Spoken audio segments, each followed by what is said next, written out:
I still remember the early days when everything with Helen seemed woven from the same light that painted our hopeful dreams. The memories were filled with effortless laughter, long conversations under dim street lamps, and a shared passion for discovering the beauty hidden in everyday moments. Our 2 year journey began with a fragile promise of togetherness, each day layering trust and admiration as if we were crafting an intricate tapestry of emotions.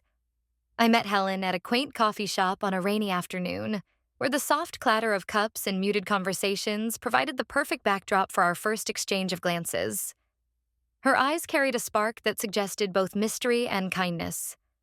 We talked about literature, music, and our own personal quests for meaning, a connection that quickly grew into something neither of us had anticipated.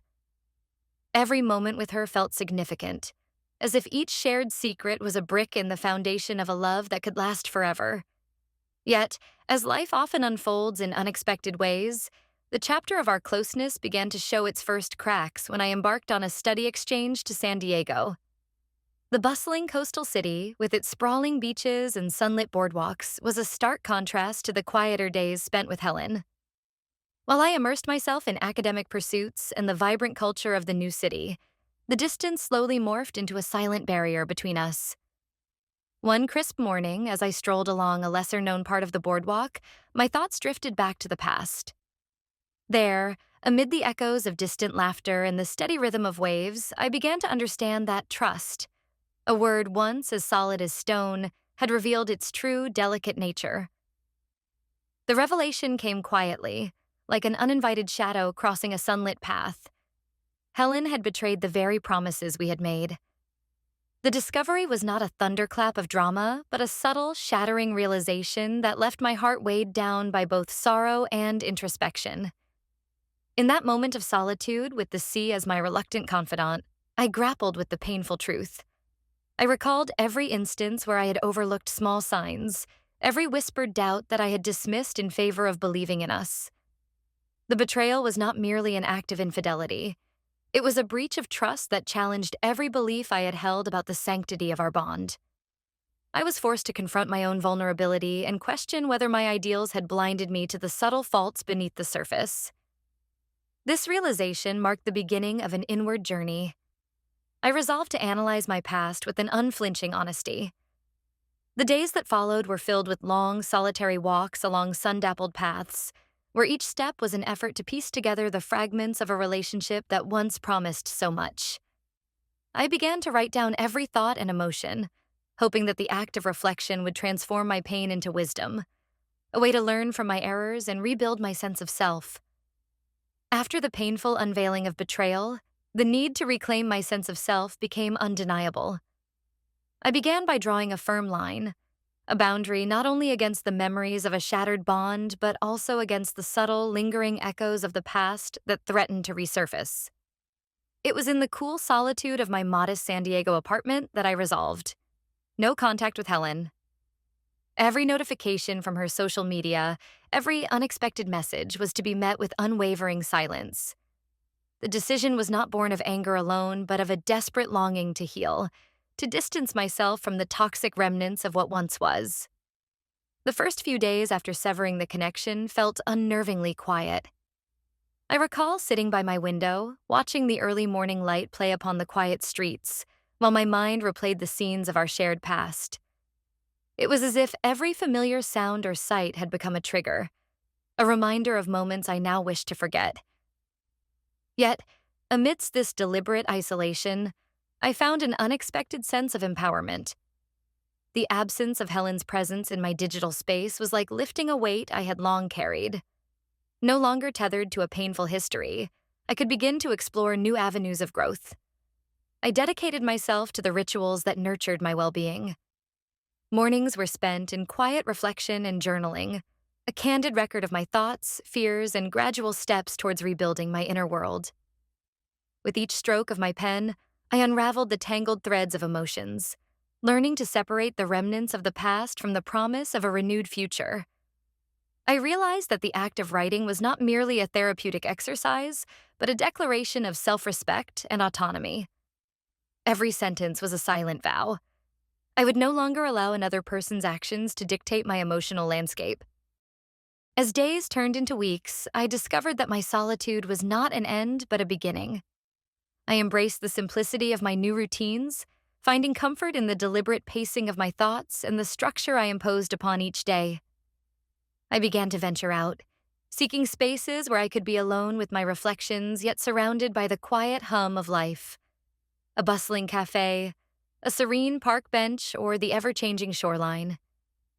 In these moments, I rediscovered parts of myself that had lain dormant beneath the weight of past grievances. Gradually, as I continued to enforce my self-imposed boundaries, the pain softened. The clarity I found in solitude allowed me to see that letting go was not an act of defeat, but a courageous step towards reclaiming the narrative of my own life. Every day, as I moved forward without the constant reminder of Helen's presence, I felt a small spark of renewal. I began to understand that true recovery was not about erasing the past, but about building a future where I could define my own worth, free from the shadows of old wounds. In the quiet solitude of my room, with the soft hum of the city outside, I began to confront the deeper layers of my journey, the moments that had led me to this turning point.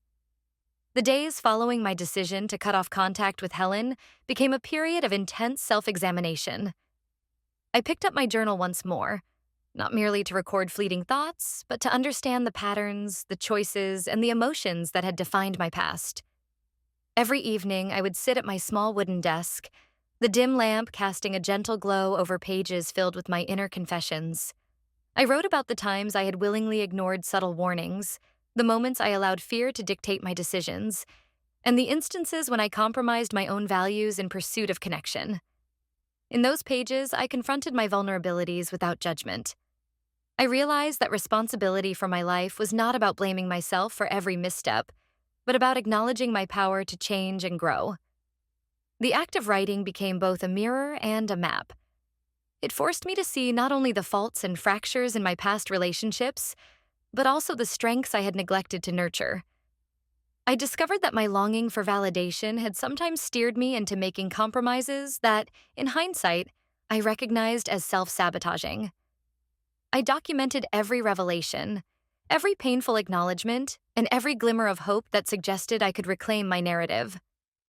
I recalled specific moments, those fleeting instances when I had felt the weight of my own expectations. There were mornings when the silence of my apartment spoke louder than any argument ever had, and afternoons when the echoes of my own doubts filled the spaces where laughter once lived. With each word I penned, I began to see a clearer picture of the road I needed to travel. It was a path paved with responsibility, not just for the decisions I had made, but also for the choices that lay ahead. In this honest confrontation with my inner self, I learned that taking responsibility was an act of liberation. It meant accepting that I had a role in shaping my reality, that I held the keys to future possibilities, and that the pain of the past could serve as a catalyst for transformation. My journal became a trusted companion, a silent witness to both my regrets and my determination to evolve. As the days turned into weeks, the habit of writing transformed into a ritual of self-care. I began to notice a subtle change in my perspective.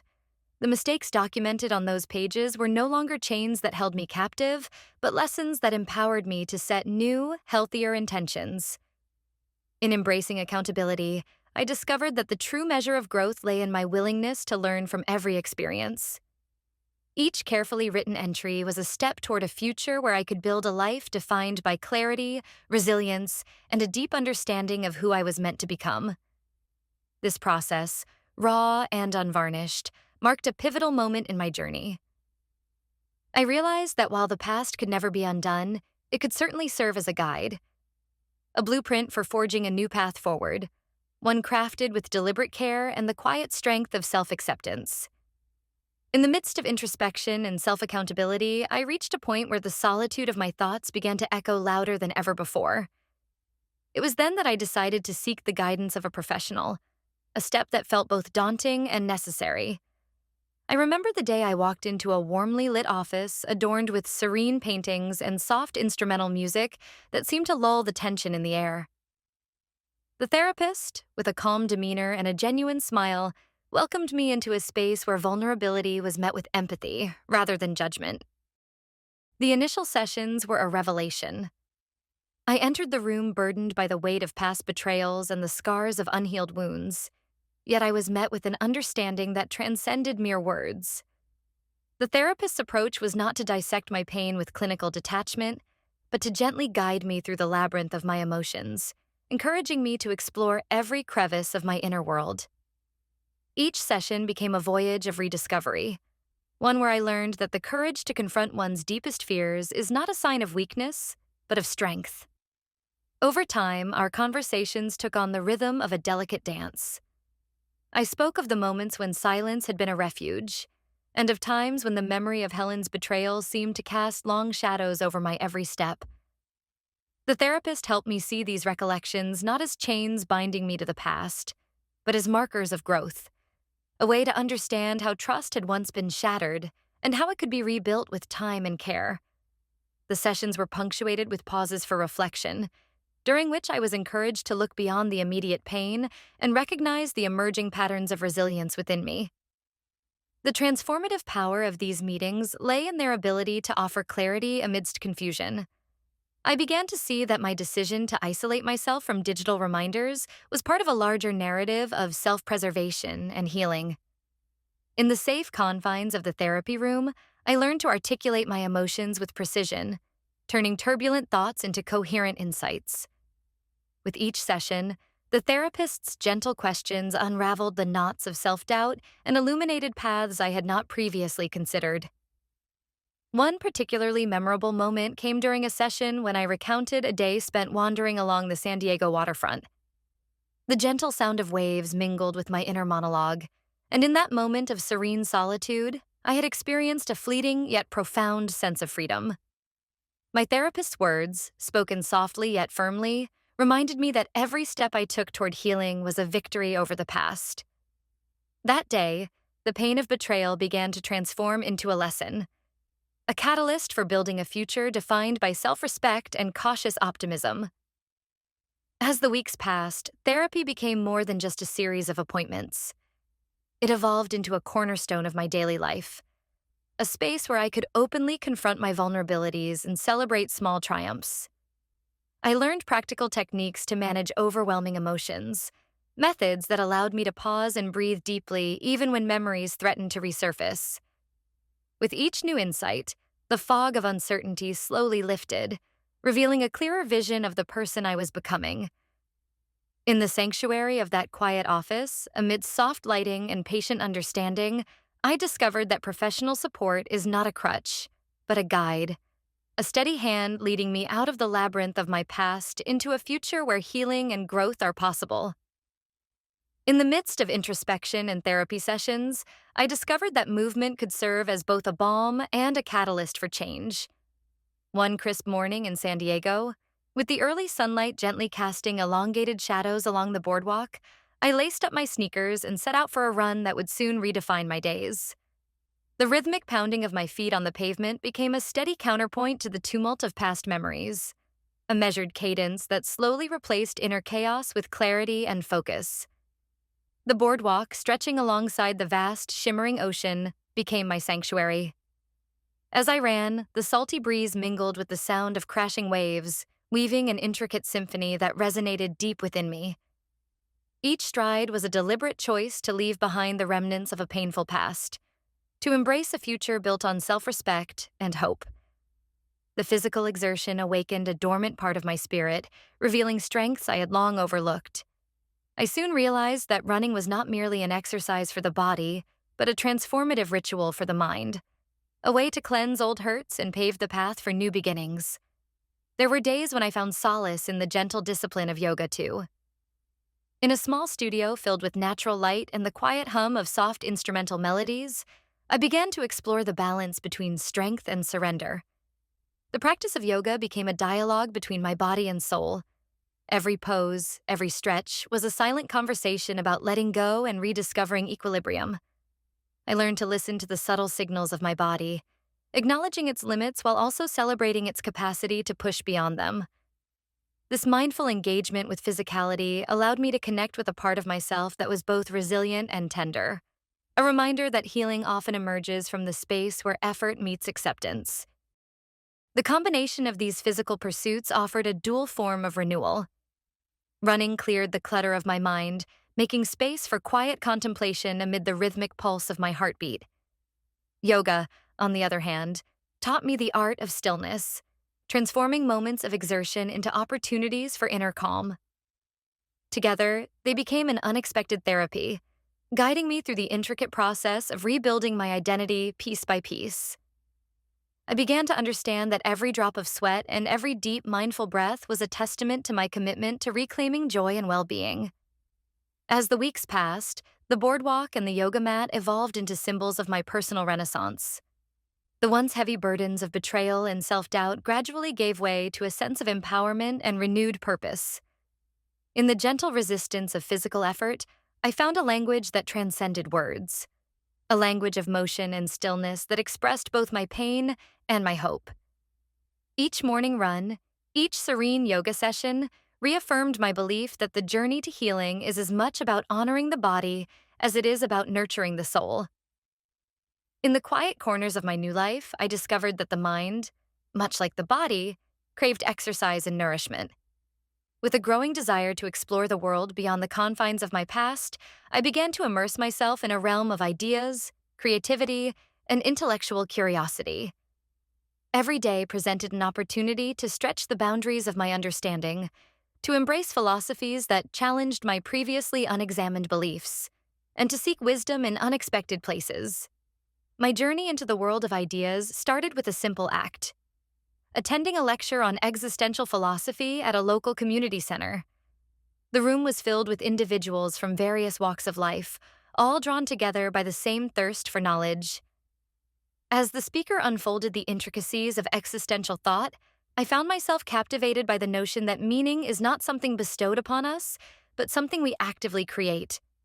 It was a revelation that resonated deeply, affirming that even in the aftermath of betrayal and loss, one could rebuild one's sense of purpose through the power of self-determination. Encouraged by this encounter, I ventured further into a landscape of intellectual pursuits.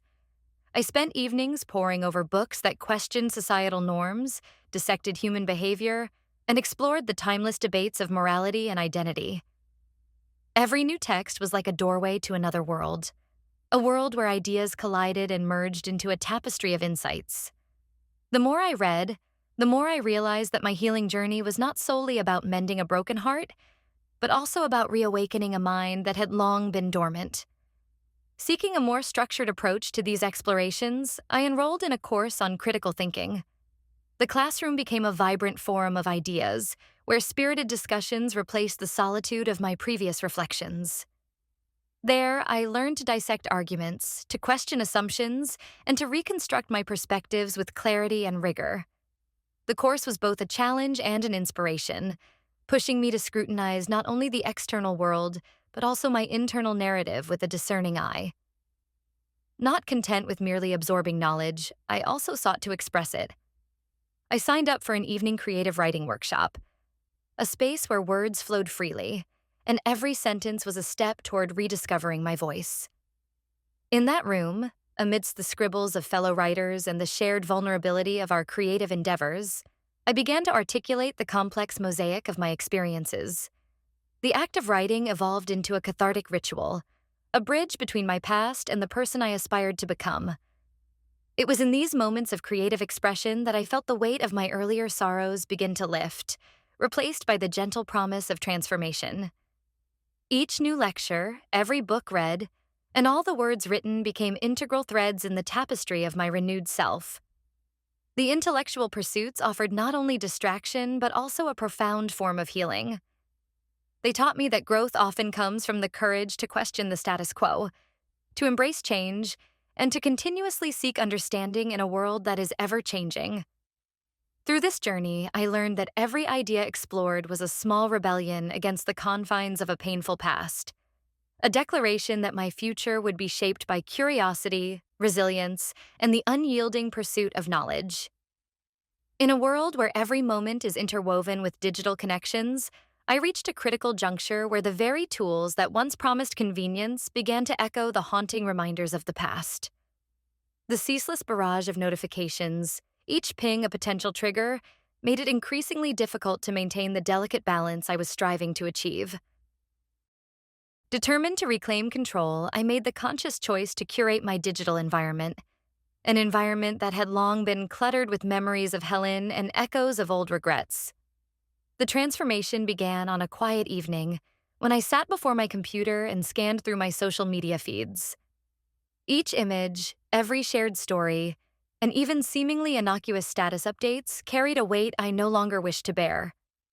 Without hesitation, I began the process of unfollowing and unsubscribing from accounts that dredged up fragments of a past that no longer served me. The screen, once a window into a world of connections, gradually transformed into a sanctuary of thoughtful content and uplifting narratives. It was a deliberate act of self-preservation, a refusal to let digital interactions dictate my emotional state. With fewer digital distractions, I found solace in the reclaimed space that emerged.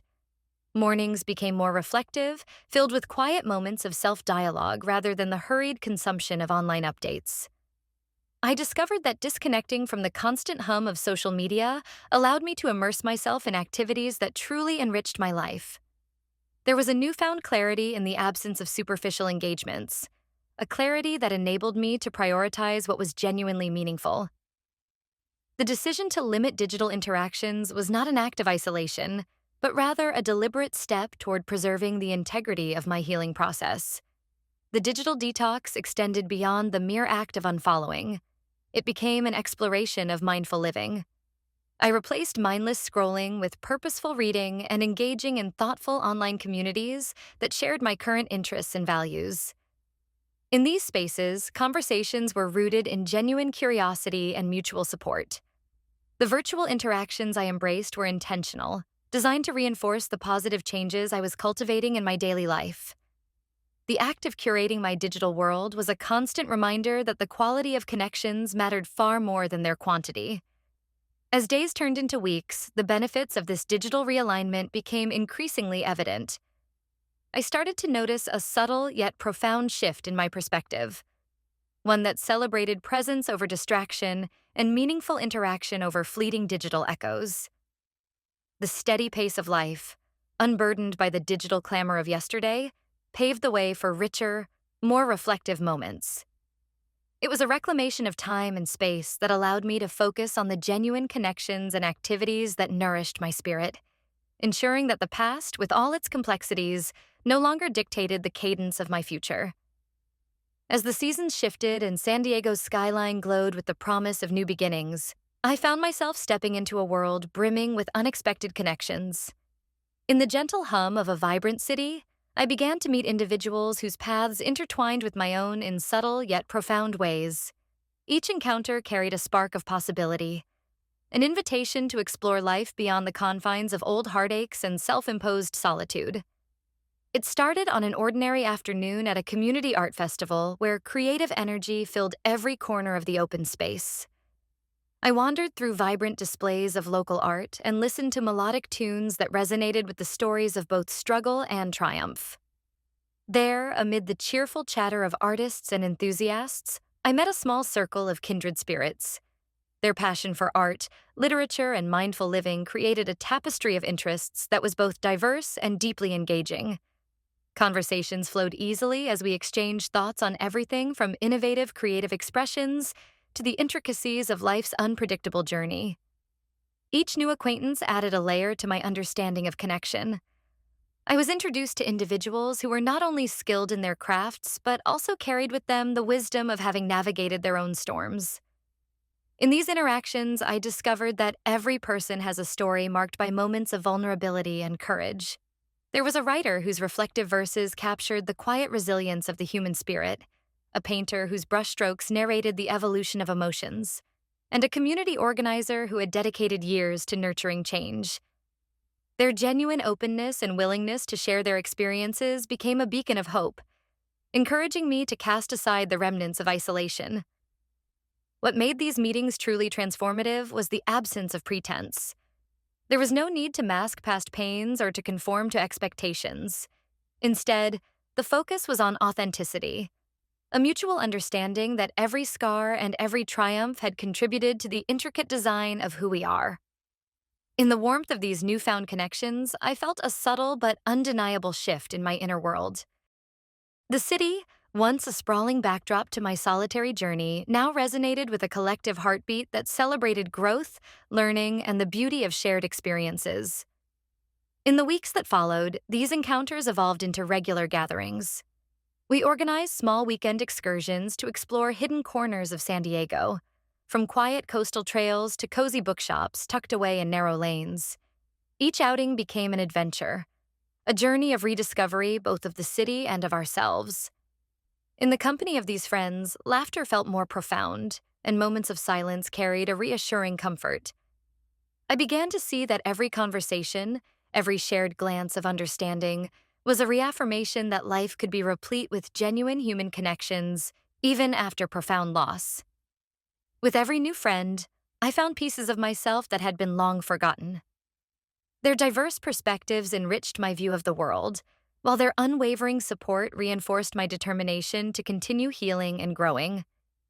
In embracing these relationships, I not only expanded my circle, but also redefined what it meant to connect on a deeply personal level, proving that even in the aftermath of heartbreak, life holds infinite opportunities for renewal and authentic bonds. In the stillness of a late afternoon, when the soft glow of the setting sun filtered through the window of my favorite quiet cafe, I found myself returning to a familiar crossroads, a space where the past and the present converged in the delicate interplay of memory and realization. With a steaming cup of herbal tea in hand and my journal open before me, I began to examine the intricate patterns woven into the fabric of my previous relationships. Each written line, each scribbled note of regret and triumph, was a silent testament to a recurring theme: the struggle between the fear of loneliness and the desperate need for validation. As I revisited my reflections, I started to discern subtle, almost imperceptible repetitions in my behavior. Moments when I had clung too tightly to someone, seeking to fill the void of isolation with fleeting company, even when the cost was the erosion of my own self-worth. There was a distinct echo of vulnerability in every decision I had made, a vulnerability that sometimes led me to settle for less than I deserved. I recalled times when I had compromised my values in the hope of being loved, and the quiet aftermath that followed each compromise.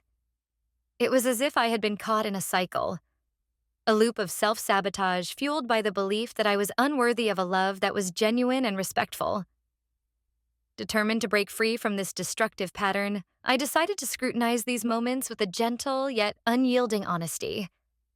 I began by identifying the triggers: the underlying fear of being alone, the longing to be seen, and the occasional impulse to overcompensate by giving too much of myself too soon. As I penned these observations, the realization struck me with a profound clarity. The same traits that had once rendered me vulnerable could now become the very tools for my transformation. Acknowledging the recurring patterns was not an admission of defeat, but rather a courageous step towards reclaiming my narrative. I started to see that every relationship, even those that ended in pain, had imparted invaluable lessons. The betrayal I had experienced with Helen was not solely a testament to her actions, but also a mirror reflecting my own choices. In this mirror, I recognized the parts of me that had long been ignored, the quiet need for self-respect, and the inner voice that had pleaded for a love that was both nurturing and reciprocal. Each memory, painful as it was, gradually transformed into a stepping stone towards self-improvement. I began to understand that my worth was not measured by the validation of others, but by the standards I set for myself. In the days that followed, I immersed myself in reflective practices. I revisited past conversations, seeking out moments where I had felt unseen or unheard, and began to rewrite those narratives with a new perspective, one that embraced my right to expect honesty, respect, and emotional safety. With each page of my journal filled with these insights, the cycle of self-sabotage loosened its grip, replaced by a burgeoning sense of empowerment. I crafted a mental blueprint for future relationships, one anchored in self-awareness and a commitment to honor my needs without compromising my integrity. The process was not swift, nor was it devoid of lingering doubts. There were moments when the old patterns beckoned, tempting me to fall back into familiar yet unfulfilling dynamics. However, Armed with a newfound clarity and a deliberate plan for personal growth, I managed to navigate these temptations with resilience. I realized that the journey towards healthy relationships was as much about understanding my own intricacies as it was about connecting with others.